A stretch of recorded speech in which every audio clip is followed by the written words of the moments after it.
Got a few more people in the waiting room. Okay, I can drink something. Get in and we'll get started. Again, this is Hoʻokuʻu Ka Hewa and Ho'oponopono with Aunty Lahela Kruse. I'm so excited for this session. I know I have plenty to learn.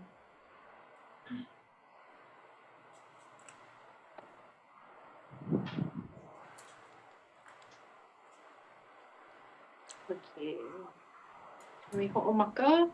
Aloha, everyone. O Luana Pu koʻu inoa.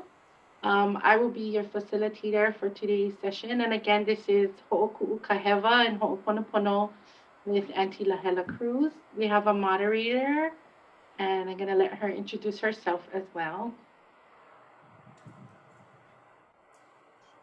Aloha ovau o Moani. I will be your moderator today. Just as a heads up, please know that this session is being recorded and will be shared with others for educational use only. Enjoy the presentation. We have a few housekeeping items that you may have heard in another session. Please bear with us. Please keep your mic muted during the presentation unless Aunty Lahela is open. There may be points during the presentation where she may invite you to unmute. Otherwise we have the chat box where you can leave questions or comments. And we will be monitoring the chat. If you get kicked off for some reason, just click back into the same link on your access pass. And at the end of the summit, we're offering certificates of attendance. Please make sure that your screen name matches whatever you're putting into the survey at the end of the day, or it will be sent to you via email. Okay. So it is my pleasure to introduce our presenter to you today, O Lahela Kruse Kona Ino. Her name is Lahela Kruse. She's a cultural practitioner currently residing on Hawaii Island, who for over 20 years has worked closely with those dealing with substance abuse and addiction using traditional healing methods of Hoʻokuʻu Ka Hewa for the individual and then implementing Ho'oponopono for the ohana or the family. She is immersed in a cultural-based approach in working with the haumana to get to the core of their trauma or mahaya anake, and looking at their past so they can face the present and move forward to a healthy and thriving future. She received her cultural immersion training from two prominent Kūpuna, Aunty Pearl Ulu Nui o Kamamalu Kanaka Ulu Garmon, and Aunty Lynette Kahekili Kahopuiki Paglinawan. She received her BA in psychology from the University of Hawaii at Hilo, and then her master's degree in social work from the University of Hawaii at Manoa. Mahalo nui for joining us. Auntie, please tell us a little bit about yourself and your practice. Okay, aloha gang. Hui, aloha. I thought I saw Ka'ai in here. Ka'ai, aloha. That would be Aunty Lynette's daughter on the screen. She's on my far right. Aloha Ka'ai. So her mama is one of my kumus. Thank you for being here. Aloha gang. I will try not to be real naughty. But anyway, welcome aboard. Wow, so nice to see so many faces. But okay, so I'll go tell you a little bit about me. I am a Pakele girl. I come from a line of lace sellers, pretty much Koho'ia, Honolulu, Honolulu lace stands, Rachel's lace stand, Gladys lace stand. My parents had one at Liebert's Lace in Florist, in the Alimanu area of Oahu, and my brother owned one, so I had no choice. Koho'ia, I grew up in the lay business. How I landed up in doing this practice, oh my God, what a journey. I kept trying to avoid it. That's not what I wanted to do. I had big plans. I actually was going to college to get my accounting degree. Okay, so I got that accounting degree. Then it was like, okay, I don't want to fix people's money problems. So I will jump into another field, gang, and voila, here I am. Anyway, so with that being said, I want to talk a little bit about the kupunas in my life that have really guided me on this journey. So I know they're gonna bring up a PowerPoint. I get a fancy PowerPoint. Oh, and by the way, I want to mahalo my kako'o. She's in the room. Her name is Kamahui Laulani, and she's the one who created my PowerPoint. I so mahalo her. Oh, we're starting at the end. Sorry, gang. It's okay. That's how we do. Okay, here we go.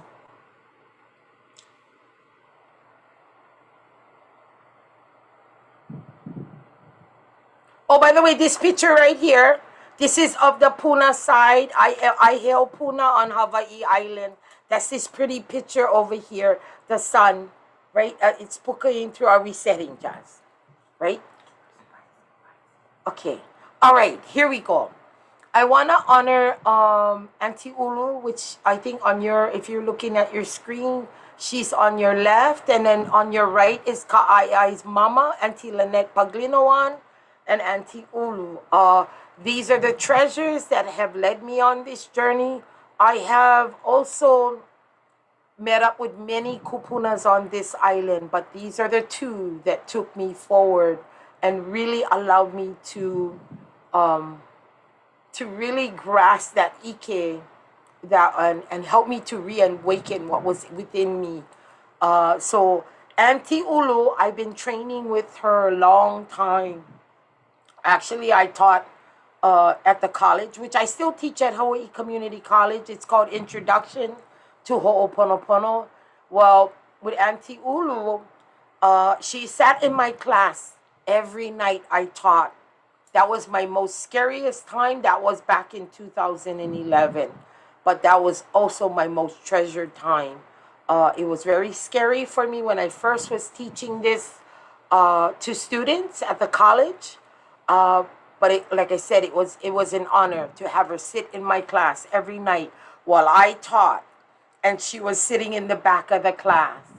So, long story short, let me get to the part how I brought how Aunty Lynette came into play. There was this flyer that showed that Aunty Lynette was doing a workshop here in Hawaii Island. So Aunty Ulu told me, hello, come here. You need to go with this. Go to this. And so I was like, go where? And she gave me the flyer. And was Aunty Lynette. Her and her husband, Uncle Ikeke, were coming to Hawaii Island to do a workshop at Queen Liliuokalani Trust here. And then, Auntie also said, take him with you. And so Uncle Brian is sitting in the room as well. He's somewhere in the room. But she also told me, take him with you. So long story short, I went to the workshop. And I learned from Aunty Lynette and Uncle Ikeke at this workshop. Later on, Aunty Lynette had invited me a year or two later when I was entering the master's program at the University of Manoa. She had invited me to come into the Hawaiian Learning Program. And so I had asked Aunty Ulu again, because Aunty Ulu, by the way, she lives Hawaii Island. Aunty Lynette lives on Oahu. And so Aunty Ulu, I had told her Aunty Lynette had invited me to come and also to enter her into her advanced training. And Aunty Ulu said, yeah, you need to be there. So from then on, I trained under Aunty Lynette, and I will present in honor of her on Ho'oponopono. So that's a little bit about my training of where I've learned this practice. Mahalo to Aunty Lynette and Aunty Ulu. Aunty Ulu passed on in 2017, but she is always with me. I know that. I also have Aunty Lynette on speed dial, and she still guides me as well, both her and Aunty Ulu. So like I said, I mahalo them plenty. So with that being said, I want to get into the meat of this. okay, and how I how I teach in some of my classes. I could talk about that kind. Okay, so this in front of you is called the natural order of balance. Um, this was coined by Aunty Ulu for us to take when she would go do workshops outside. We'd be invited to go places, Wailea, and different places on island. And this right here is I'm bringing the outdoors in. So when you look at this in level 1, that's everything above us, yeah? Your kalani, your akuas, your kinya akuas, your amakua, everything above us is there. We call that level 1, right? The moon, the sun, rain, wind, clouds, stars, thunder, and lightning. Level 1. In level 2, okay, that's the things we can touch: the ocean, the land, forests, animals, and plants. And this is really important for everything Hawaiian I do. This is my platform right here. This right in front of you is actually my platform, because everything in here, best way to describe this is God-like. Okay, because from a Hawaiian cultural lens, we have plenty gods. Like we get like 400,000 gods. And everything within this natural NOB, let's call it the NOB, natural order of balance, is godlike. Okay, so when you look at level 1 and level 2, I want to focus on that, because everything within level 1 and level 2 works well together, right? Everything in here works well together. It's about the reciprocity, right? One gives the other. It works really well. So when you look at level 3, okay, I'm going to add in the human, so we call Naka Naka. When you look at Naka Naka, the question you have to ask yourself, you can put them in the chat box if you want, is, does level 1 need level 3? Right? Does level 1 need level 3? And then another question to ask yourself is, does level 2 need level 3?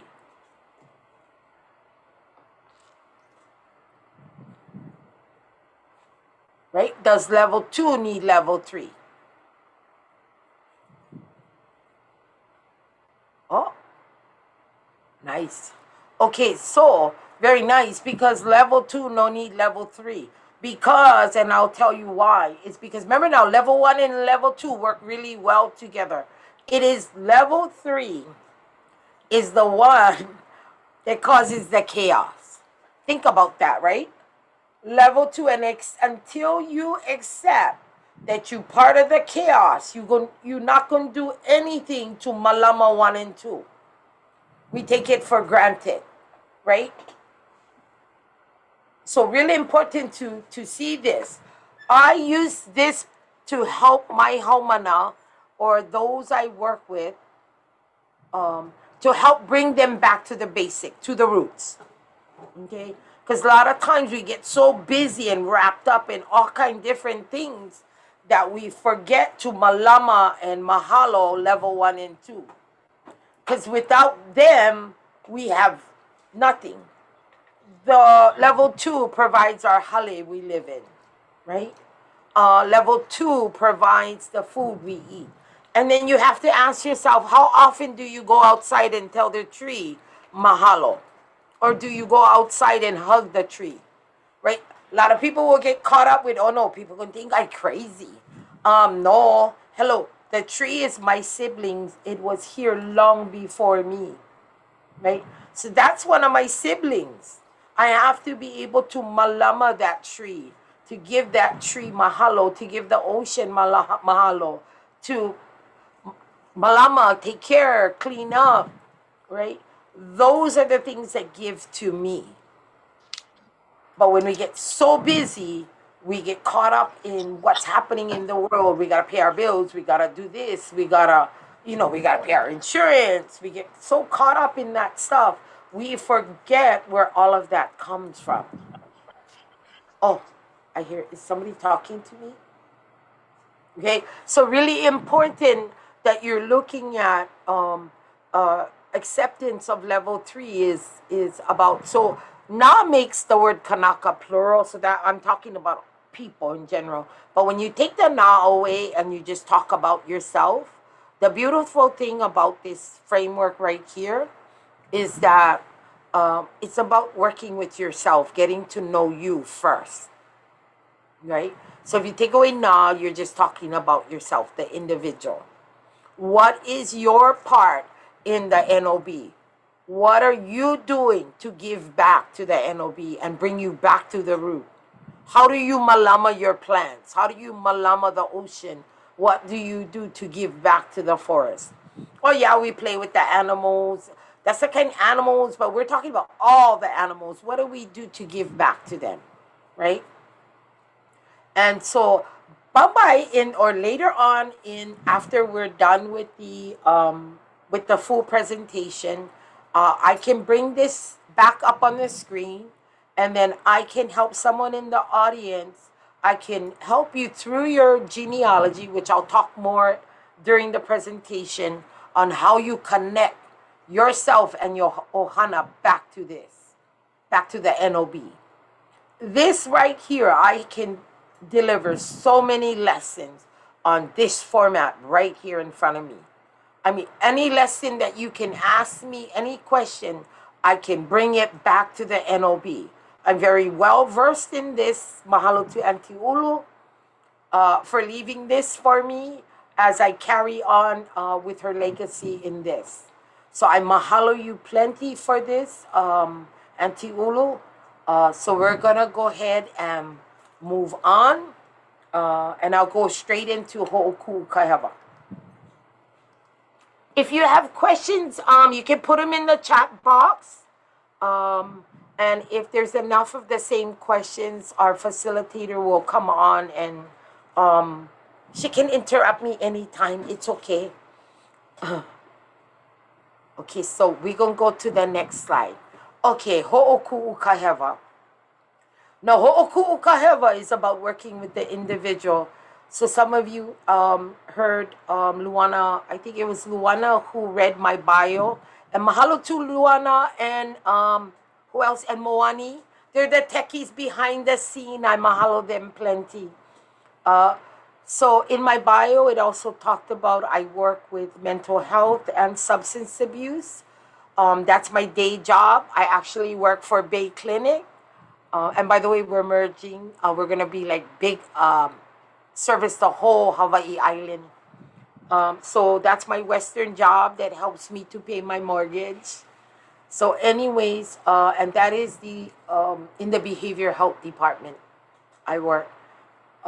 So Hoʻokuʻu Ka Hewa. So this right here was coined by Aunty Ulu. So Hoʻokuʻu is to release. Yeah, Ho'o is an action. So we're talking with Hoʻokuʻu Ka Hewa about releasing Hewa, right? So when you're working with others, right? But when you look at it, you're like, okay, wow. Okay, we're going to help somebody else to release their Hewa, their wrong. Okay? But before you can even do that, you have to use this to know yourself first. You have to, because we cannot give away what we ain't got. And if we get carry around too much baggage within ourselves, it's really hard to work on others. In the Western fields, in all teachings, they teach you about something called, I know some of you in the audience are, I don't know, maybe you guys social workers, counselors, family therapists. They teach you about transference and all of that kind of stuff, or the word is counter-transference. Okay? In this case, what I'm saying from a Hawaiian cultural lens, you need to know yourself first. Who are you and where you come from, wherever in the continent you are.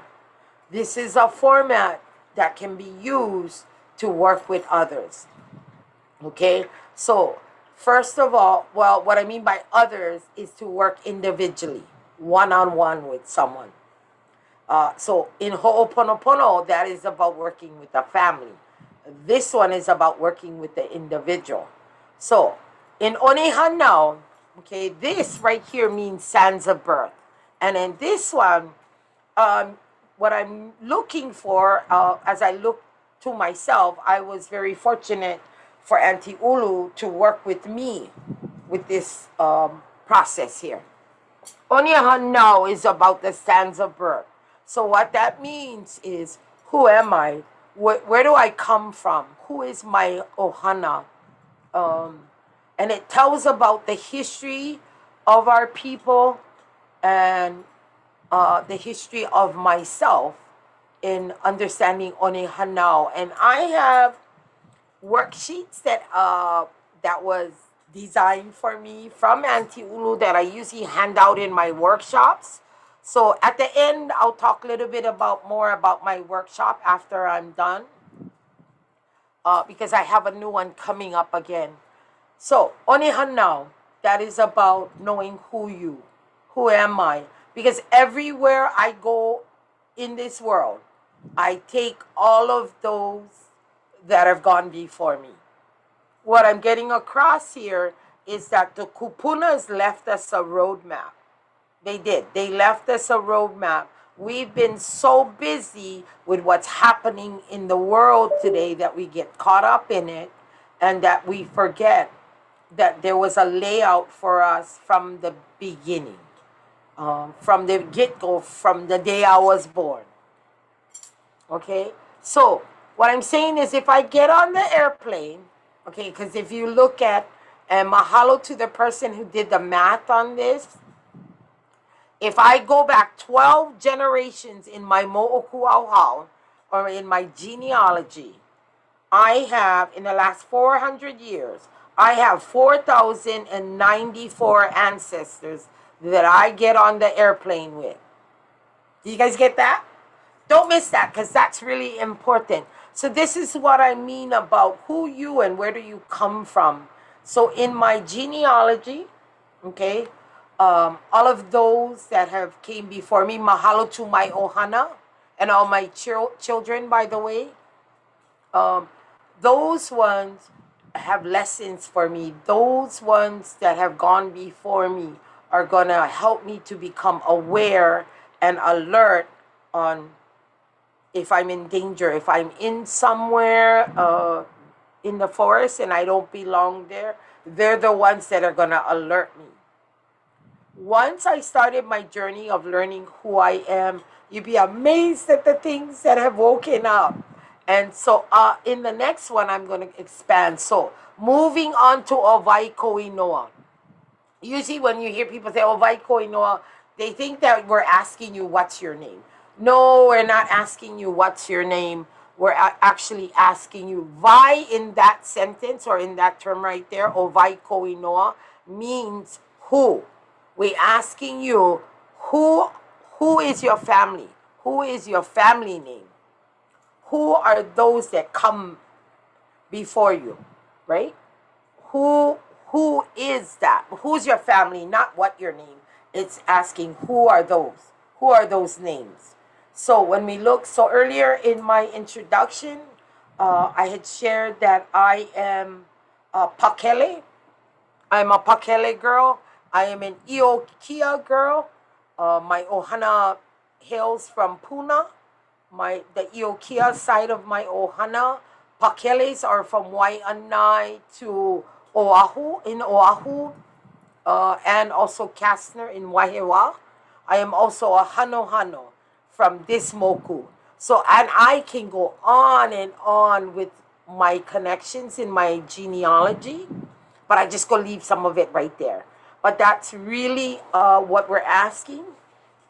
Ayo, so cute. I get this pop up on the bottom. I can see. Ayo Waianai. Okay, so in working with that, this is me with Aunty Ulu. So I'm going to mainly talk about myself and how it was used with me. So in working with Aunty Ulu, helping me to really look at me and what's going on with me, what are some of the things I bring to the table that I need cleansing. And so there's a lot, in our Hawaiian cultural history, there's a lot of what we call eha, or pain or hurt back there, or sadness. But it's really looking at myself. What is it? I was kolohe, by the way, gang. when I was young. From the time of elementary, okay, I was asked to not come back to the private school. I went to a private school in Haleiwa when I was young. But anyways, I was really kolohe, which is naughty. Oh, thank you. I am still kolohe, gang. And so with that kind, what I'm saying is that there was things I needed to cleanse about me and my behavior. So if you're working in the field, there's things that you need to look at, even thoughts and behaviors, right? So I could give Aunty Ulu all of me and be safe and feel comfortable. And she was the one to help me sort through all of that eha or that pain. Today, I know they call it in the field trauma and all that kind of stuff. I don't like that word. I use the word maha. It's a nicer word instead of trauma. So anyway, moving on from Owai Koinoa, the next one is Pehea Ko Piko. So in Pehea Ko Piko, what we did was we explored my family life, my growing up. In our genealogy, we're not looking for, like in Western teaching, you learn about genograms when you go school, college, and you learn about genograms and ecomaps. A lot of times they're looking for sicknesses, yeah? When we're doing genealogy or what we call mo'oku auhau, we're looking for the bloodline, okay? So there's a lot of stuff happen within our lives from way back. So like I said, there's like 4,094 ancestors that I walk around with. A lot of things happen back there, killings, right? We can go way back and look at all of that kind of stuff. But when looking at that, what happens when we get to this part of Pehea Kopiko is that we look at this because it's really asking, how's the center of your life? Yeah? How is that? How is the center of your life? The word Piko, right, refers to the umbilical cord, the one that binds us to the ohana or the bloodline. Okay, so that's the Piko I'm talking about. With in Hawaiian, with a Hawaiian lens, or in Hawaiian culture, we have 3 Picos. One is the one above your head, the fontanel, where you can access your aumakua, your kupunas who have gone on. Okay, so those ones connect us to our past. The Pico on your belly button, that is the one that connects me to my mom, my grandma, the great-grandparents, all of those that are I'm connected to, my bloodline. The third Pico is your genitals. Those are for future procreation, right? So in this case of the Pehea Ko Piko, we're talking about the connection to your ohana. Who are those connections that you have to your ohana? Because you're going to bring that up. You're going to bring it up within yourself. You're going to take a look at it.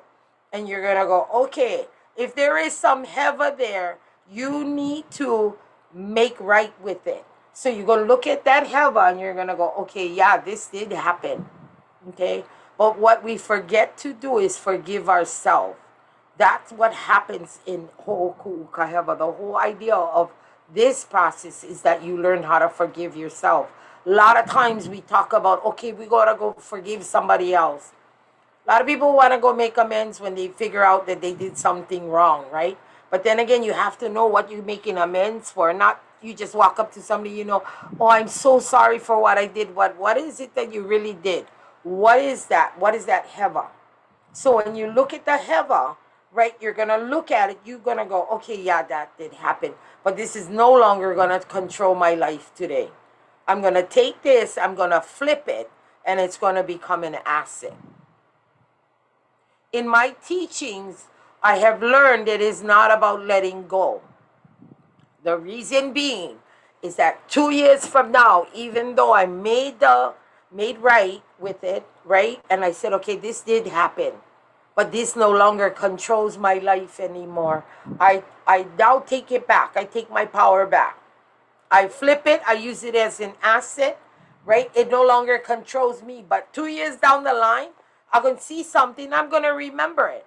However, I respond to it differently. Mapopo gang, I respond to it differently today. It no longer controls me. Well, that was deep. Okay, gang. All right, moving on. Okay, so na'au. Okay, when we look at na'au, okay, na'au is, okay, when we're looking at na'au, it's about a rediscovery and understanding how our ancestral knowledge is shared within us, right? So when we look at this, okay, so maybe a Western term, a gut feeling, you know, when you get that feeling like, oh, okay, this something feels like, we call that na'au. It is a gut feeling that we have inside of us. For Hawaiians, it's our seat of emotions, right? And so here in Hawaii, right, we talk about you gotta listen to your na'au. Yes, Lenny, it is about that intuition. You just know that you know that you know, that kind, right? That makes sense. You just know that you know. It's that spiritual cord that connects us to the past. Yeah? Got it, gang? That one. That bonding of our spiritual. So it's about okay, so that spiritual cord I'm talking about, if protected and maintained, okay, the doors of communication are open to the source that nurtures us. So what I mean by that is the bonding of our spiritual, mental, physical, and emotional feelings, our gut feelings or intuitions. So that's really important to pay attention to your na'au. For me, how this comes alive in me is because by working through this process with Aunty Ulu and reawakening my kupunas that have gone on, what happens is I've activated them. Okay, keyword, activated them. So it's about going, and no matter where you come from, I know we have some folks that are from different from the continent. Really important that you look at this. You can do the same thing like One Hanau, right? Looking at where you come from. Who are those that come before you, those ancestors, right? So really important stuff. Protect that na'au too. That's your spiritual cord that connects you to the past. Really important.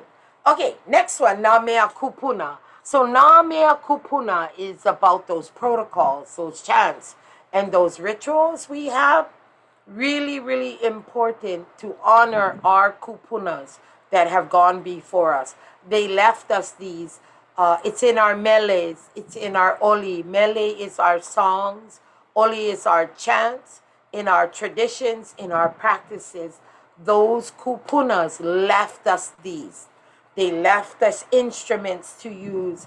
I'm not sure if some of you were in Kiani's presentation, the Lua presentation, which was really awesome. He showed some of the males that he used, right? Those things, these are the things that they left us, our kupunas. That's why it's so awesome.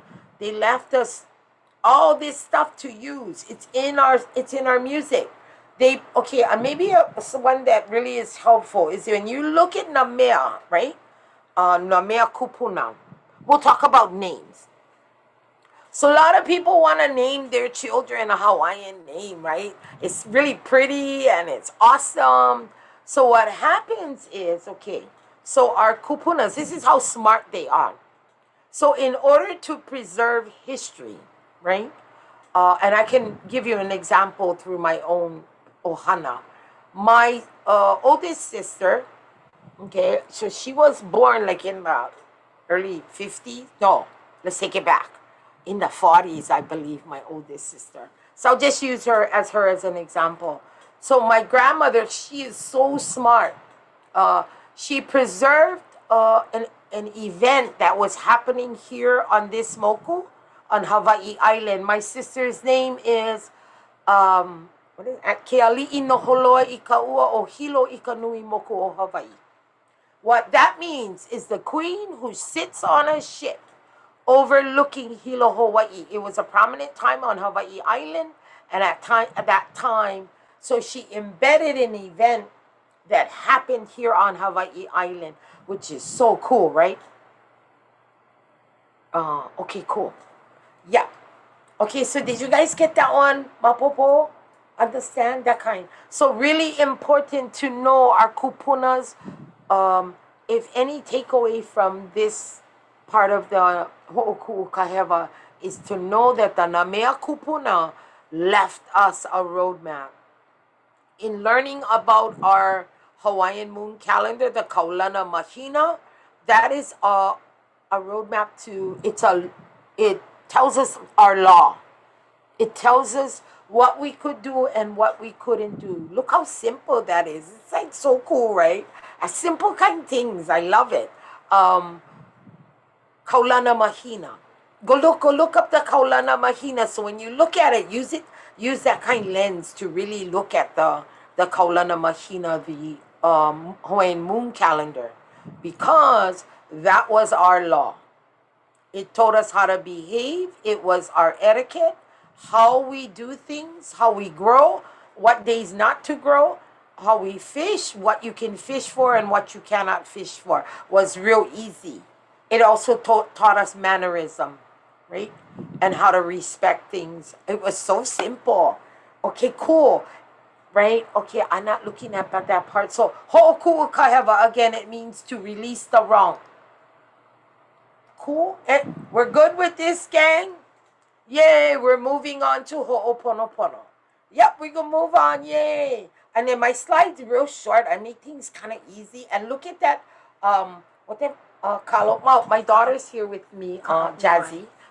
Ka'apuvai, that kalo there on the screen.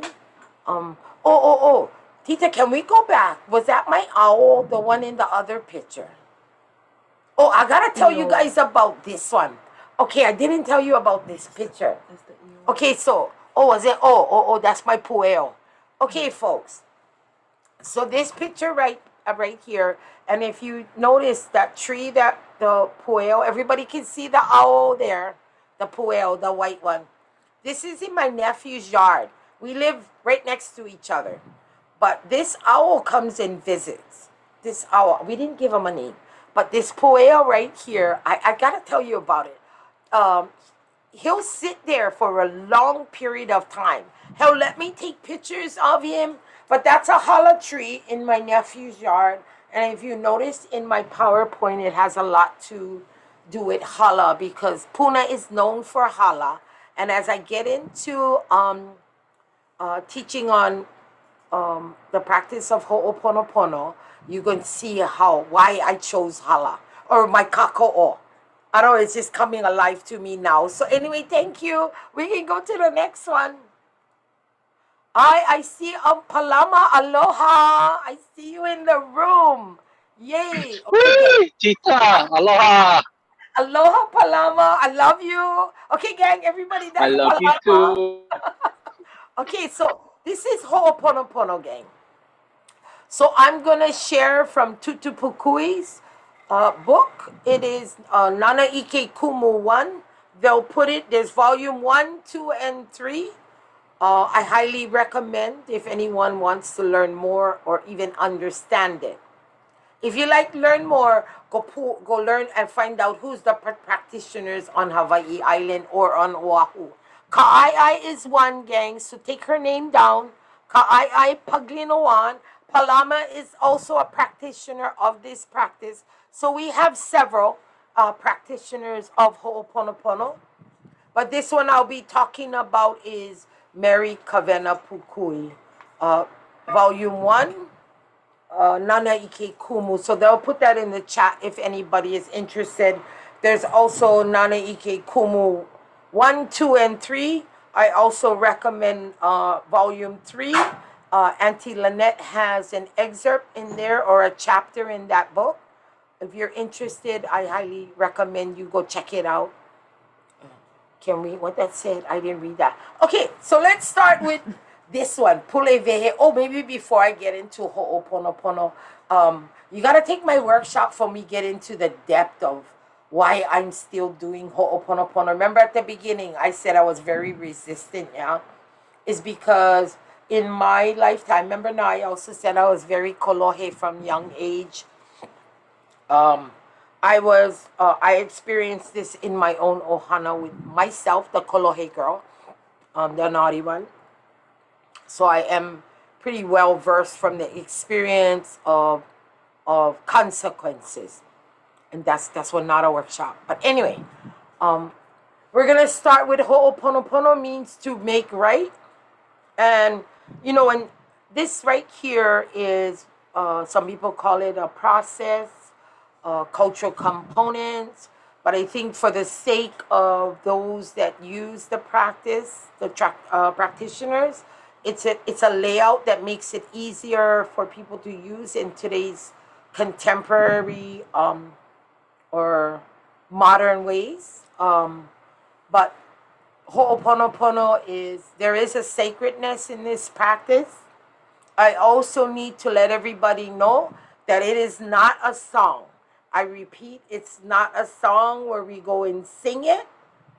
Also, that it is very sacred to our people, to myself. I am a gatekeeper of the lahui, and it's really important to have an understanding that on a spiritual level, this was our people.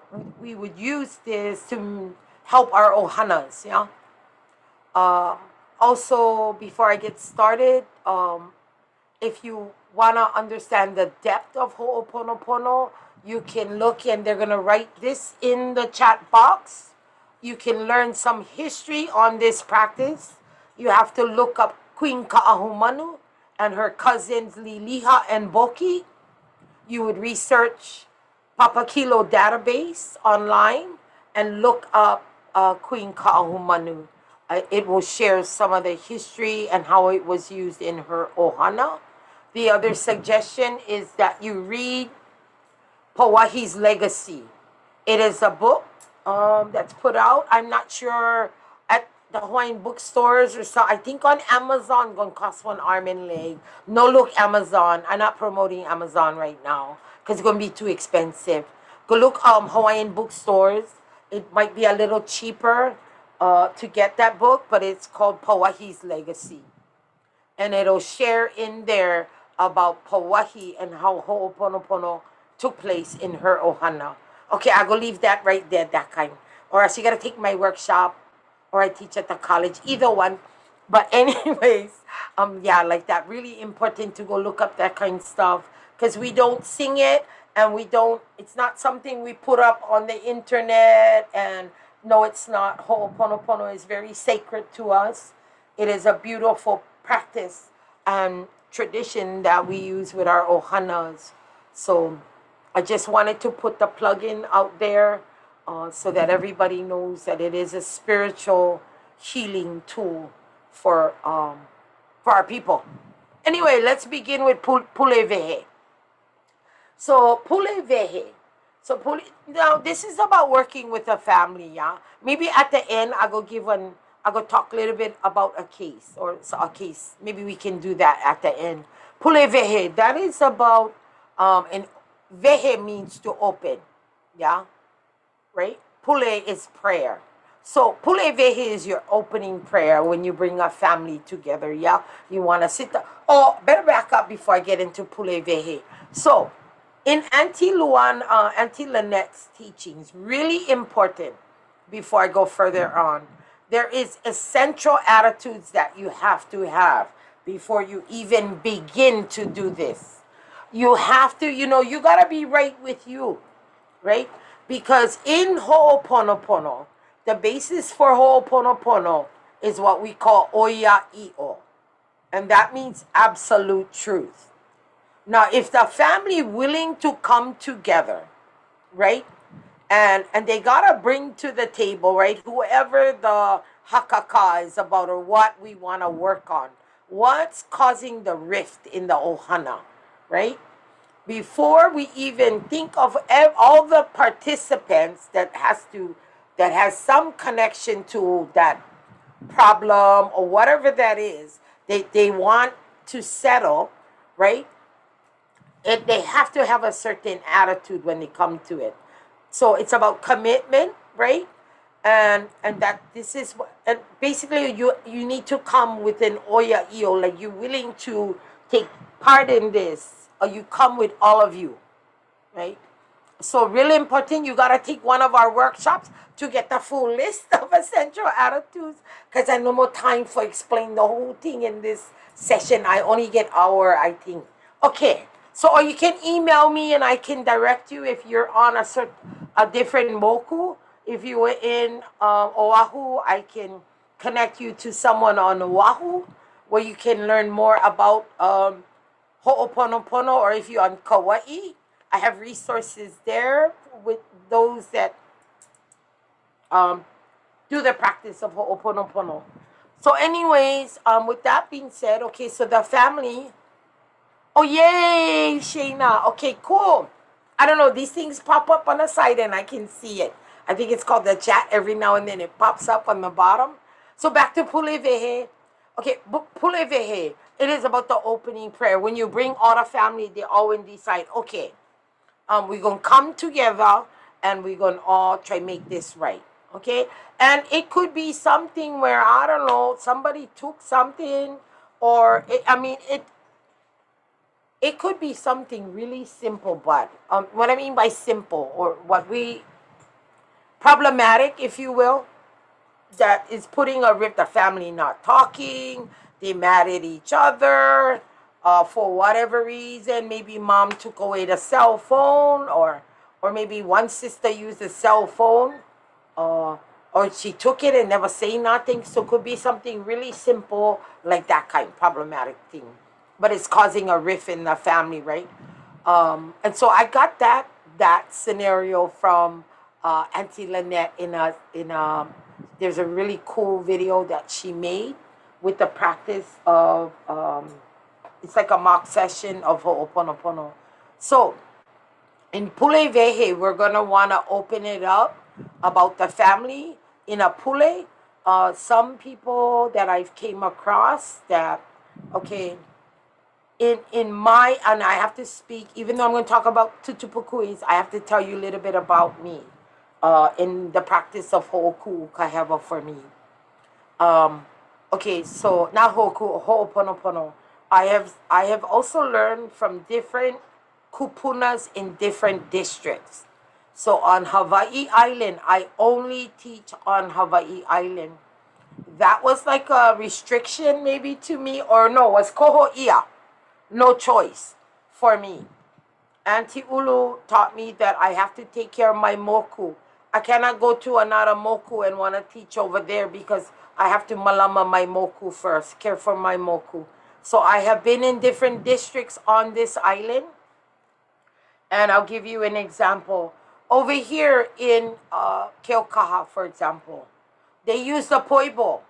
Okay, not this layout here. They're using some of the parts in here to make right within the ohana. Okay, so they use the poibo as, so when the poibo is open, nobody better not be talking. They already know it's a given.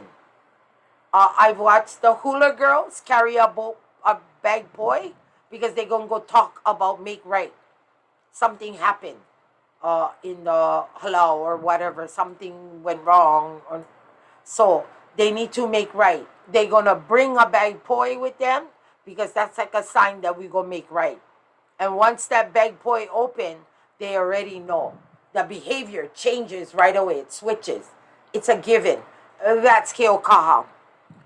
When I've gone to Kalapana, I've learned from Uncle Robert, Kili'ohumalu, how they do down there. And of course, there are those today that have Christian backgrounds, right? And so some practice it in that style. And what I'm saying is there's many schools. There's many teachers, right, on this island. So it's just not one way. Tutupukui had put this together to help those working in the field with a process to help. Because remember, this thing went underground. You have to look at, in 1819 is when the missionaries came. A lot of our practice went underground. or just went away, right? So Tutupukui is the one who revived this practice and tradition. So we mahalo her plenty. And of course, again, I mahalo Aunty Lynette and Uncle Ikeke for raising up students in the practice of Ho'oponopono. So just a little bit about Hawaii Island, different places, depends on your kupuna in that district on this island. Some kupunas you have to go to ask permission first if you're going to go in that community. I'm not going to just go in there because somebody else called me and said, oh, Lahela, you can go help this family in blah, blah, blah, or Maku, or in Ainaloa. I'm like, oh, no, I'm going to look for the kupunas in there first, and I'm going to ask their permission. I'm going to go to them first and ask them, and even give the name. I tell them, Auntie, get this ohana. They like me go help, blah, blah, blah. If the auntie tell me or the kupuna tell me, no, then that's done. I ain't going over there. You know what I mean? So over here, I might have a little bit of different approaches on how you work with people. Okay, so you got to take my workshop for learn a little bit more about that one. That one I can go deep. Okay, so Tutupukui, sorry, we go back to her. Mahalo Tutu. Okay, Pulevehe, that's the opening prayer, right? So what I've learned in Pulevehe, really important, is I protect myself first. And I'll give you another reason why you need to make sure you protect yourself first. You're about to open yourself up to, you have no clue what's going to come out from this ohana, even though the issue might be small and it might be, okay, nothing really big to worry about because you got kind of an idea. But then when we on the floor and stuff starts to open up, because really it's about working with just that one thing, but you may have a family member that can start opening up all kinds of stuff, not a clue, right? But once you know you called on your, as the practitioner, myself I'm talking about, I am going to protect me first. I am going to call on my aumakua to come be with me, protect me, because I'm going to sit with a family, because that problems, that's not mine, right? I become the vessel for my kupunas to help me. Moderate, whatever you want, if you want to use the word moderate. Now, mind you, I also work in the field with mental health and substance abuse. So as a therapist or a counselor or a social worker, there's a different approach, similar, but you still have to, you got to worry about the, what's the word, ethics and all that kind of stuff, right? When you're working in from a Western kind of stuff. So what I'm saying is Western ma'i get Western medicine. Hawaiian ma'i, right, illness, get Hawaiian remedies. When you're in a Western setting, for me, and I'll share this with social workers or counselors in the room or those working in the field, I carry salt with me all the time, pa'akai. That is my protector. I have it right now in my bag, in my car, in my office. I always have Hawaiian salt with me, the pa'akai. Okay, that is my protector. I'm also very well immersed in carrying ohe. Ohe is bamboo. That is my other protector, because even in the Western setting, there's a lot of stuff that comes up. I mean, some really deep stuff that I'm in that actually clients or patients share with me. I have to still remember that I need to be protected at all costs. Got that one, gang? Really important to know, okay? So, we're moving on now to Kukulu Kumuhana. Kukulu Kumuhana is basically about the problem statement.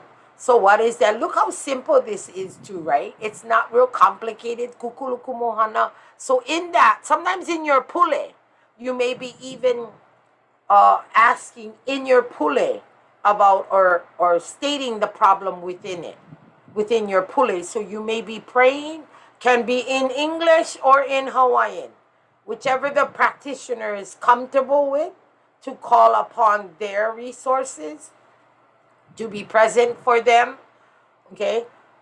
Your kukulukuma problem statement. So what is that? What is we trying to heal? right? So it may come out in the pule. Okay, in mahiki, moving on to mahiki, right? That simplest way to explain mahiki is like an onion. I like to use the shrimp too, but we're going to use the onion. The onion is the peeling of the layers. So remember now, family members, they come to the table, although they would ask me, okay, the girls are not getting along. Can you come and help us, the family? Like I'm coming as a mediator, that's how they, or right, or the practitioner, right? They have layers of stuff going on in that house. It's just not about the daughters not getting along. Well, underneath that get couple more stuff going on. But when you're doing this practice, all you're doing is working with one layer at a time.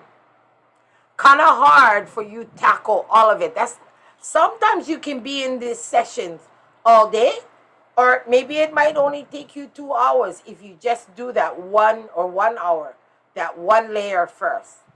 Remember in the Western field, right? In working as a social worker in the field, problems, we ask the clients or the patient to make, we sitting there and we making one problem list with them.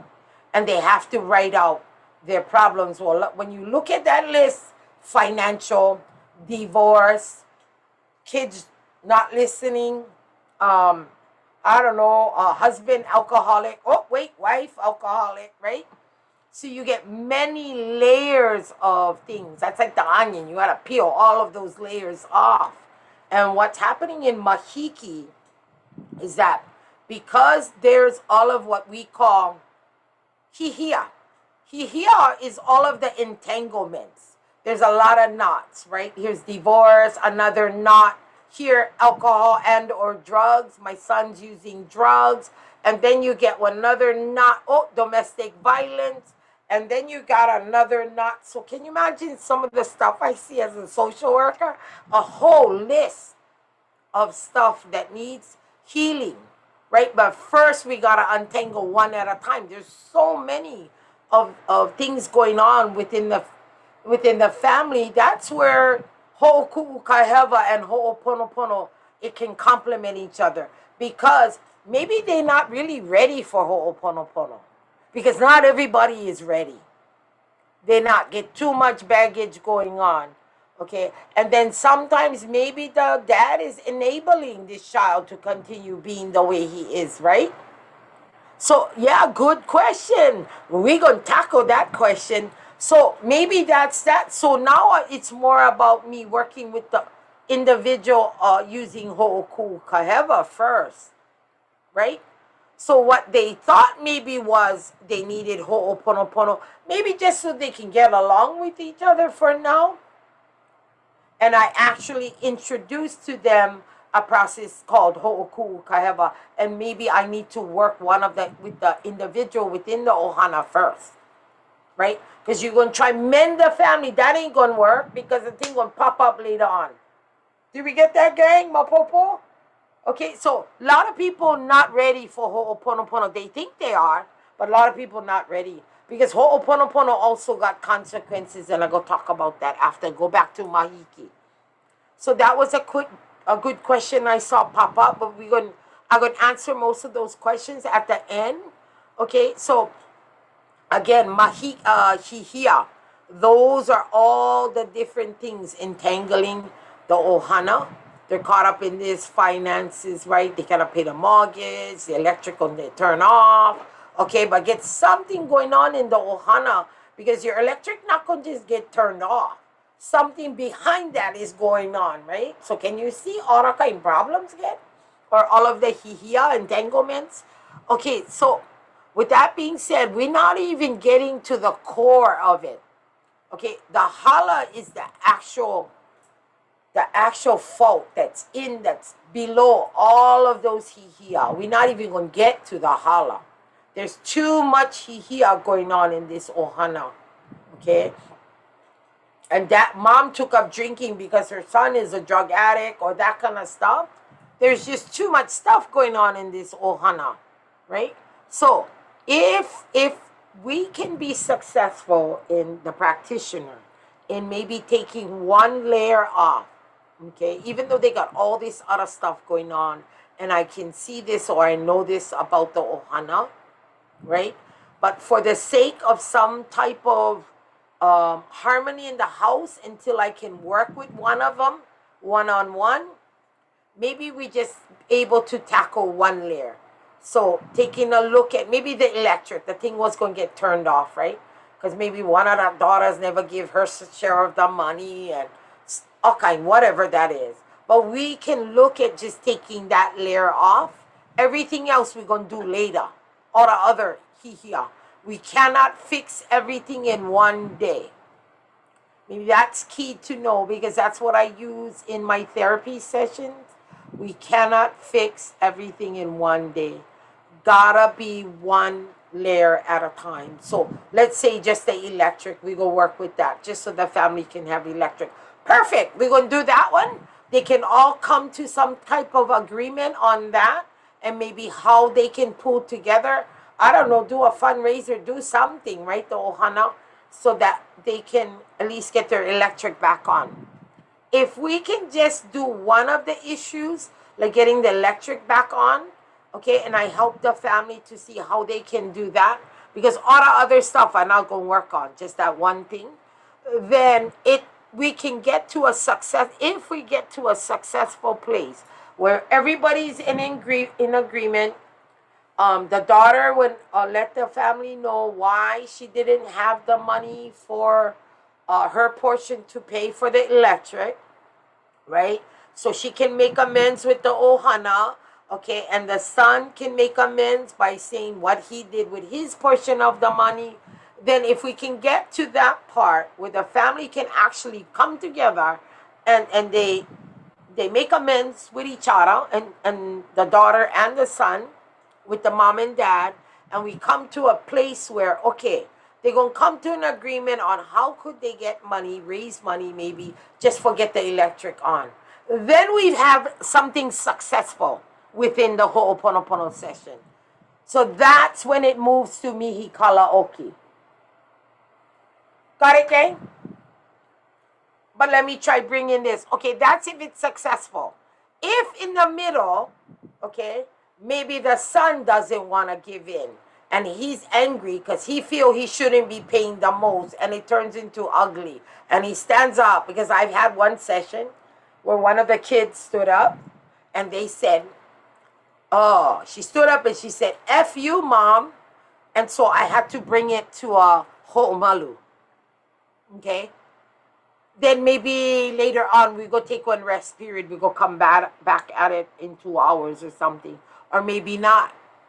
That kind. So there's a lot of stuff that happens within the mahiki.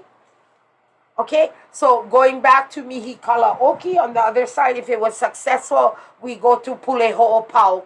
And in the pule ho'opau, okay, this is maybe in your pule, right? You could talk about what we can do in the pule, that the family has agreed to make some kind of fundraiser, or they've agreed to, do something to help get the electricity back on. Cool. Right? Are we good? Oh, good. I get 10 more minutes, gang. Okay. Right? Okay, next. Pani. Okay, in today's modern thing, right?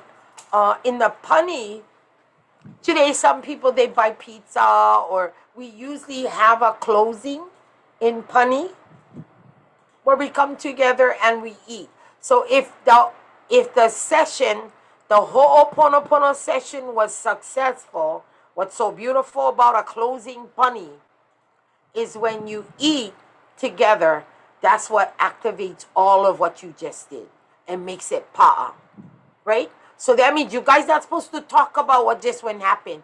Mihi is when we're going to ask for forgiveness.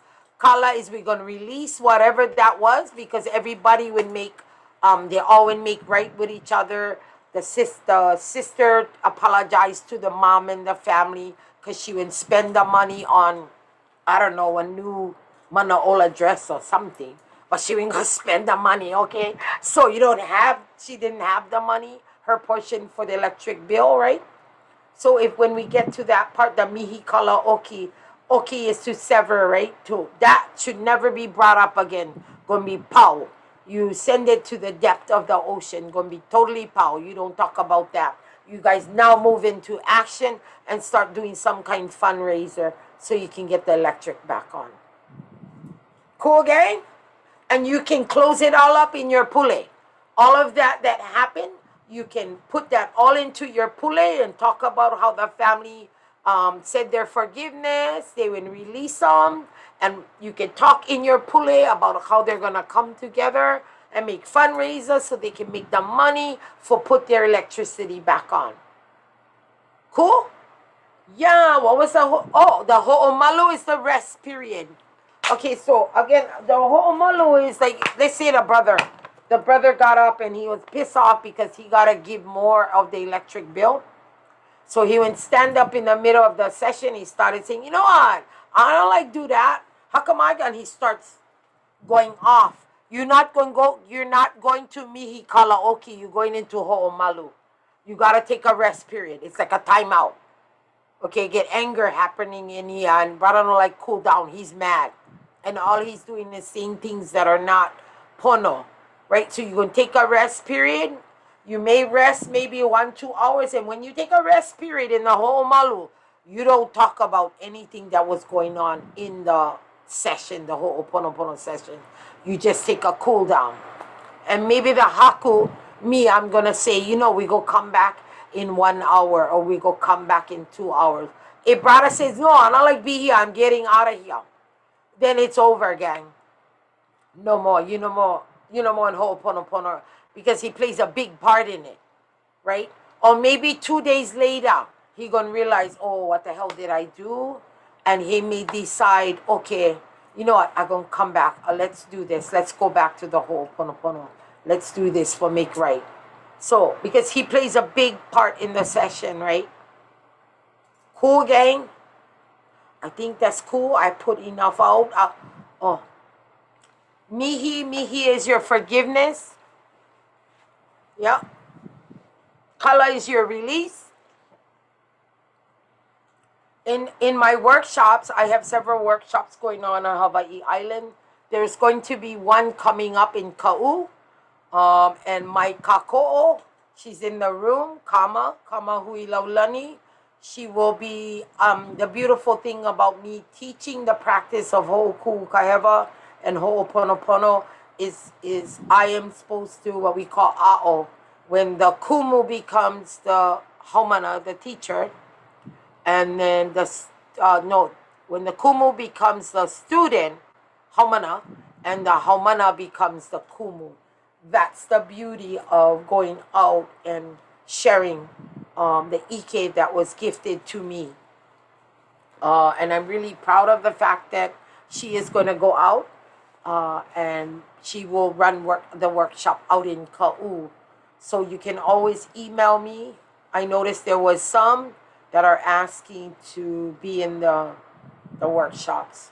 So, and then I go over more in the workshops in depth on what a pani ceremony includes, and I teach on pule ho'olas in the workshop. So that kind is a whole nother workshop. I mean, like a whole nother class, and I only get 5 minutes, I think, right? Hello, Deneving, right? Who's that? I got 5 minutes. Or am I Paul? About 5 minutes, Aunty Lahela, and then we've got some time for Q&A. Okay, but so Luana, did you have any other question you wanted to ask me on the floor now with audience available, or we can just save them for the end? We can save it for the end, and that way the audience can Okay, gang. So this I am saying to you, mahalo piha ya fu, what is the significance? Okay, so if you look at this photo right there, that's hala. Okay, so when you look at hala, right, pandanus, what pandanus, okay, go look the English word up, English, but I know it as we know it as hala. I am from Puna, no Puna Mayau. This is down Kalapana, to be exact. We're at Kaimu. And there's a hala tree growing out of the, because when you walk out it, this is down at Uncle Robert's place, Kili Ho'omalu. Oh, oh, I meant the photo. Oh, I see looking at one thing. Oh, but since we on this photo right here, I wanted to talk about the hala because you know in Ho'oponopono and even in Hoʻokuʻu Ka Hewa, it is about getting to the hala.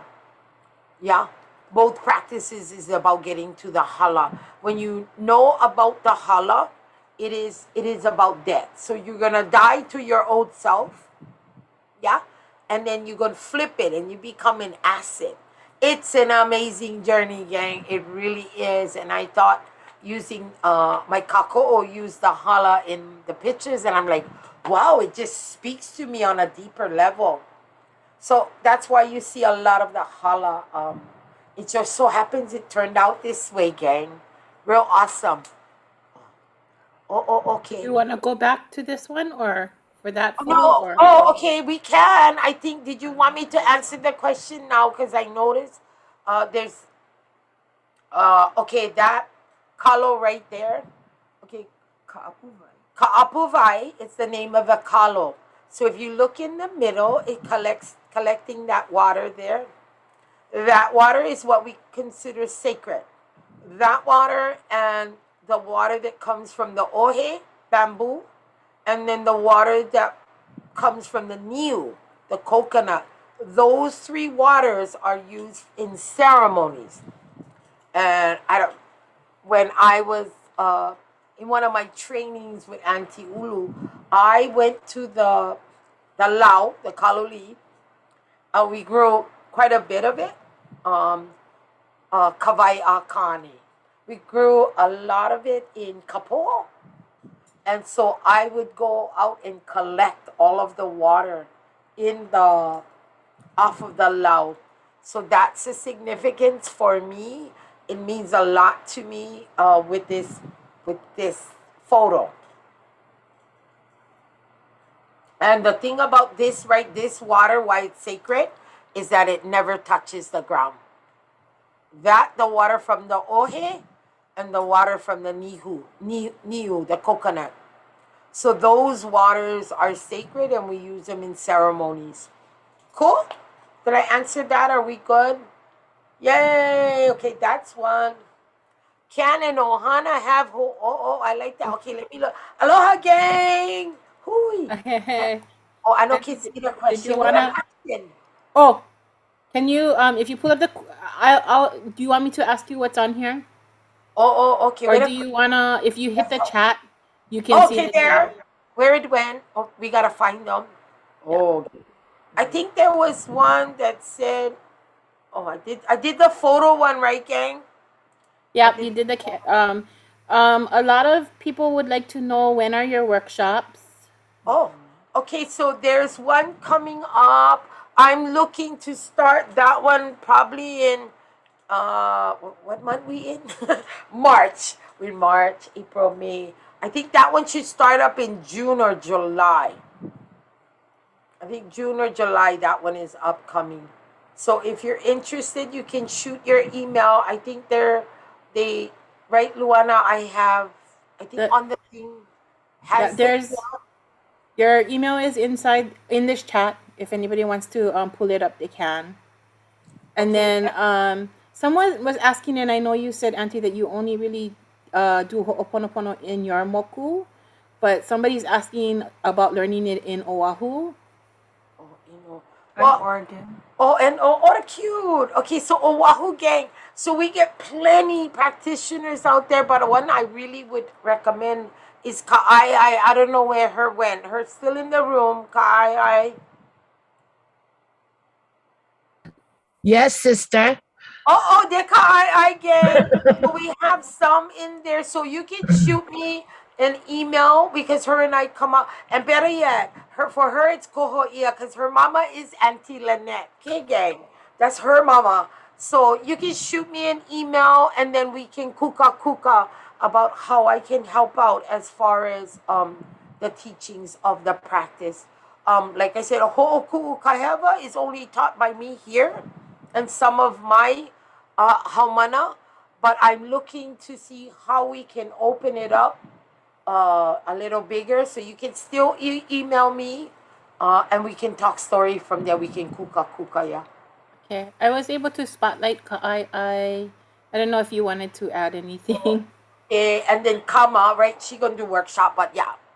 And Karma, let me spotlight Karma real quick. Oh, we have this question. So I work at the Kalani Trust. So please, we encourage you to call our Malama line for more information about our Ho'opono program. So it's teaching families how to do Ho'opono for themselves. And you can find us at onipa'a.org.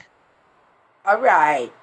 There you Mahalo. go. That's how we do. And the beautiful thing about it is like what I encourage, because even in my papas or my workshop, I bring guest speakers in that are practitioners as well, because not all knowledge is in one basket. And I think my workshop I'm in the middle of right now, I have Aunty Aloha on this island is gonna be my guest in April. And I've had different practitioners, yay, Shayna, right? Different practitioners from come and join us, especially Auntie Lynette. I usually have her come and join in on my workshops that I host here on the island. So like I said, just email me and I can go from there and hook you up whatever island you live on, because you got to remember on your island get different. Hawaii Island get their own set of stuff. Remember now, we live in a rural area out here, right? We travel long distances. And then Oahu has their own kind of set of stuff too. So keeping that in mind, and Kauai get their own stuff, right? Just like the moon. Kauai, they do their own stuff over there on the island when it comes to moon kind things, right? Whoever from Kauai. And then you have your different islands. So like I said, just email me and I can find the best way to assist you. Cool. Okay, next. Next. There are two questions over here. I'm gonna put them together because I think they can kind of go together. How do you initiate Ho'oponopono? And the second question is, can an ohana have Ho'oponopono without a mediator? Wow. Okay, that's a cool question. Usually, someone within the hale usually calls it. Yeah. That will call a Ho'oponopono, like the mom or like my hale. I think I can share this one. Okay, this one is the one of anyway. Okay, I can share this one. Okay, so my son, he live Oahu. Okay, he go come. Why, we can, right? Okay, we're with the Pakalolo. Okay, this one is with Pakalolo. Okay, I'm a counselor, okay? I told you I was Kolohe. Anyways, my son, okay, he came to visit because he was giving his auntie them. They were in Hanai him. So I'm mom one, she's mom two, and he lives Kaneohe. Okay, he's an adult now. But anyways, he gonna come stay with me because he kolohe. He giving his ohana in Kaneohe hard time. So I go to work, the two daughters home with him. My husband, he passed away from cancer. And my husband grew on Pakalolo plant. He grew his, because he used that for medicinal purposes, okay? And so anyway, check this out. I'm a substance abuse counselor, right? That don't define who I am, okay? My husband, that was used for medicinal purposes and purposes. So God bless my husband. So he grew a really nice plant. It's a pretty plant. I don't smoke it because it makes me paranoid. I get experience. Anyway, from before. Anyway, so here goes my son. I'm at work. My son decides to go pluck a bud off the Pakalolo plant. And when it's ready for harvest, my husband brings it to the window, okay? And so that means it's ready to harvest. Well, he went go pluck them. And he hid it in a sock and he put it in his room. He was going to take them back Oahu in his luggage, gang. Oh, my God. My daughter calls me at work and she told me what happened. She's crying because she already know, okay, that will upset the whole household. So me, I'm going to take off work early. Okay, so I'm going to call the son. The kids got to come home because we're going to have Ho'oponopono. I am the leader. I am the haku in my house at this time. Dad's at work. My husband was a construction worker at that time with a union. Anyways, my son gotta take you. Everybody gotta come to the house because we're gonna help. No matter what that is, my son, that is my koko kohoia. I have no choice. We're gonna make right. In my household, everybody know in the house, no touch the pakalolo. Everybody know that's not yours. I don't care what. That's dad's. Don't touch it. And my husband was on chemotherapy for 7 years. So anyway, dad's gonna come home. Bradley comes to the house. Got Jasmine, Nicole. We gonna have a ho'oponopono. My son is taking a shower. He go out. I go outside. I bring this plant in the yard house. I put it in the middle of the living room. Okay, and I put the right there on one chair, and it's sitting right there. The plant. When he out, everybody is sitting on the chairs, right? The couch. My daughters are already crying. We never even start the Ho'oponopono yet, okay? We didn't even get there, right? Okay, so everybody, when my husband comes home from work, he's gonna sit down because he has not a clue what's going on. Not yet. And then my son, my older son, right? I got some more kids, by the way, in Oahu, so these are the ones that are present. So anyways, I open up the floor to talk about our home, and what happens here. How Mom Luana raises my son in Oahu, that's Mom Luana. But in our hale, and maybe it was my bad, I kind of maybe I didn't prepare him enough. I don't know. No, I'm not going to go there. No, bottom line is I'm Mom Koia, right? Okay, well, I like it a koia. So this plant is sitting there. He walks out of the bathroom and he's just looking at this plant. He puts his things away and he comes out. So I told him, sit down. Okay, it's ohana time. We're going to ho'oponopono this because everybody in the house, even my son who doesn't live with us, he lives with his wife and his children. He got to be present because we want ohana, right? We live like village style no matter what. I don't care how far my kids move, we move around like a village. So, and I'm the one who's leading this because I can see right away. I need to nip it in the butt, right? So I need to take care of it right away. And so, of course, I open this up.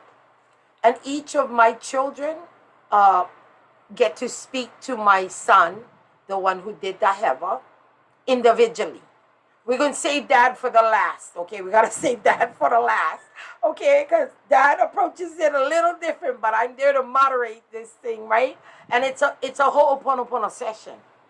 Each of my children get a chance to speak to him with love. That was the most important thing that my son needed to remember. Even though he's Oahu and living Oahu, he is of our koko. We look out for one another. We don't bring Hewa into the house. We stay open and honest. And the beautiful thing about this, and we each had our chance. We each did all of that. Everybody came down. I'm going to go into all of the detail, but it was very emotional because we was trying to help him too with his behaviors already. Those are the behaviors he had living in Oahu with his mom too, right, Aunty Luana. He had those behaviors already and he brought it here. And in top of that, he used it. So you got to nip it in the butt right away. When it came to my husband's turn, he was a little bit more harsh, but not yelling or screaming, but he was in a loving way as well. So the whole point of our Ho'oponopono session was to be able to have my son that lives in Oahu, when he comes home to Hawaii Island, we live in Oia'io. We don't have secrets in the house. Secrets is what's going to divide us. And so it was important for me to be able to haku a session within my own household to, if you will, nip it in the bud. And so, and this brought us very close with him to where he don't do that kind of stuff ever again, right? And then he knows how to respect dad's things, right? So that kind of stuff. So those kind of things, simple kind of things. So I led that because I'm the one, my daughter called me. So I'm like, okay, I see it as an issue here. We gotta nip it in the bud. So in your household, the question was, um, can the ohana just do it? Okay, to answer that question too, if you Hawaii Island, this is what I know of Hawaii Island. Remember I mentioned if the hula girls, right, they stay having hakaka or something, I don't know, you never returned my dress or blah, blah, blah, whatever, but it turned into a hakaka. They gonna meet up with each other with one bag poi for make right. You know, that kind. They gonna make right. So that's just with them. Maybe 2 other girls in there. But the person who came with my poi, maybe that's the one that needed the issue to make right. So she probably gonna be the one that leads. So you're gonna have somebody. Because in the, not, you know what I mean? In the ohana, it's usually the po'o, right? Dad or mom that leads the session. Whoever is the po'o of the house. Makes sense? Cool? Did that help? Does that make sense, gang? Okay, cool. Right on. Okay, kuka o talk story. That's what that means. Any more questions that, I don't know. Luana? There is one more that I saw that just came in. I know we're running short on time, but the question from Kyla, when you mentioned talking with love, is there a time during the process where you take turns sharing or vocalizing what you value about the person or the ohana, your ohana? There's no, it's not about, for my teachings here on Hawaii Island, it's not, it comes out, if you stay present in that moment with your ohana, yeah, and you coming from Oya Io, and so the intent is to make right with your whole being, gonna come out, the love gonna come out, it just does, it happens. It's such a spiritual experience that it is amazing. What then you see the harmony in the family. I've witnessed this in ohana. It's something in that moment. It's not the something. It is the presence of the akua. It is the presence of the aumakua that moves it. It matters also who is your haku that's delivering, you know, or working with you. Who's the po'o, right? If it comes from love, right? If it comes from love and good intentions, then that follows suit usually. But if you're coming from ugly and anger, then you're not having the Ho'oponopono. You stay angry, you know, and then you're the haku and you're getting all emotional. Then maybe you need to put yourself in ho'omalu, right? You're not having a Ho'oponopono. In my case, in what happened to me, so you gotta take my workshops in order for me to go deep because no more time. But I had the most severe. So the most severe that can happen out of Ho'oponopono is you get moka piko. So I'll give you the meaning of moka piko. Moka piko is when you're severed from the family. The family will no longer help you. Okay? So when you read on Ka'ahumanu at Papakilo database, the most severe happened to her cousins. They got moka piko. In my case, in my ohana, it's all good now, gang. It's all good now after some years. But my family members, I was koloi. I already told you I was koloi. And that's with capital letters. I was really koloi. And remember now, we say business owners, right? I mean, wreak havoc. I did have time growing up here on Hawaii Island with my tutu, Honolii. But that's the more Hawaiian kind way. But like I said, I was really koloi. So with that being said, the outcome for me was moka piko. And it was very painful, sad. And so I continued on a lifestyle that was not pono. That's not a class. But in the end, I think after my dad, how I made right with my dad, I did do a ho'oponopono with my dad at the coffin. That's not a workshop, but I did write to him. My brother, a social worker, asked me to write a letter. And so when I went up to the coffin, I was able to make right with my dad at his coffin. So I teach on that as well in my workshops on Hawaii Island. So that's like I have experience in that. I know the painful side of the consequence of Ho'oponopono because I lived it. And then I also know Ho'oponopono in its beauty of the spiritual essence of making right and making right with my dad at the coffin. And all the family members was there. I couldn't stand on the side of my sisters. I had to stand on the other side. But once I made right at the coffin, I was felt so free, gang. It was amazing. But there was a lot of hurt and pain that I lived through because of the family not helping, or they wouldn't even acknowledge me. That's how kolohe I was, gang. I worked on it for years, gang. I'm back now. Okay, I'm back. So, and it's so great to hear my sisters tell me I'm proud of you, and to have that loving bond. They take me Vegas with them, okay? So to have that loving bond with my ohana, my sisters, my siblings, it's amazing. So I've had the experience of walking the consequence of Ho'oponopono. So it's called Moka Piko, right? So, and a lot of times you're not going to see too much of those writings. You got to go look at history books and stuff. So I mahalo everybody in here for allowing me to share space. This has been an honor to be able to sit in front of you folks and at least share my ike and what I've learned.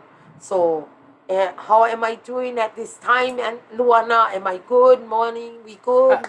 Yeah, We my little bit cut. over, but Oh, I think sorry.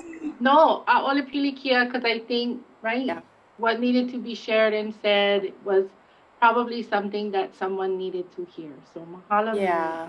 Lahela. There was one question in the chat though that I think we should ask. Okay. It was from one of the participants. She was saying she was asking if you do any online workshops because she lives in Oregon. What about our Homana that live on the continent? Who's that in Oregon? Where you, Um, Oregon? Who's Oregon? Oregon, where are you? Let Oh, me see. Unless she left already, but it was in the chat I'm, somewhere. I'm Oh, working on that Tila. right. I'm right here. Hi, Tita. Aloha. You know, I'm working on that to look at how I can help those outside of Hawaii Island. I know, especially with Hoʻokuʻu Ka Hewa. So I'm working on how I could present this platform in that teaching. If it's Ho'oponopono, I really try to defer to some of our other practitioners. I do touch on it when I'm teaching Hoʻokuʻu Ka Hewa. I touch on the Ho'oponopono, but I don't go into depth with it. So just email me, and then I can and I'll keep in touch with you folks that are interested in my Ho'oku'u Ka Hewa workshop. Like I said, there I touch on Ho'oponopono in those workshops, and Kama will be the one that will be teaching the workshop in Ka'u. I'm actually doing. I have a Kona workshop I completed, Hilo, Puna, so all the districts on this island, almost Pau. Then I can take a look at how I'm doing outside of this island. Kohala is our next stop, but for now, Ka'u is coming up. So cool. Email me, gang. Okay, it's in the thing. I think Tita put it up. Moani has it Yeah. up. Luana. So And is that good? Yes. if we missed any questions, please email Aunty Lahela. But I think we got most of them. Oh, yay! Yeah. So mahalo nui loa, Aunty Lahela, for sharing Ahuyo, it. gang. Mahalo. Lahela, ahuyo. Oh, I love you, Paloma. I miss Love you. you too. Miss you, girl. What's up, Palama? We have to get Hey, Ryan. Who's that? Mahalo nui. Kuiho. Kuyo. Thank you, my you. kids. I love you. Moani. You are I love you. Look, Jazzy. Mahalo. Auntie Kai. Auntie Kai, the Jazzy. Hi, Auntie Hi, Kai. Jessie. Hello. Okay, so we good for now. What I gotta do, Moani now. Luana's just gonna close us out. Okay, please do. Hey, Kai. I think most of our participants left, but mahalo again, Anike. Mahalo to our audience. Please remember we have one more session, our keynote closing keynote with Hui. Ke Kuhi, Ke Alika Raku'ole. It's the same link from the original morning session and lunchtime mele. Okay. And you'll be getting an email about the summit survey. If you would Okay. like a certificate of participation, then you'll need to complete the Cute. survey first. Yay, cute. I like that. Okay, that's it. Yeah, you guys, thank you. Oh, look, everybody. Wow. Bye. Oh, there's a question in Missouri.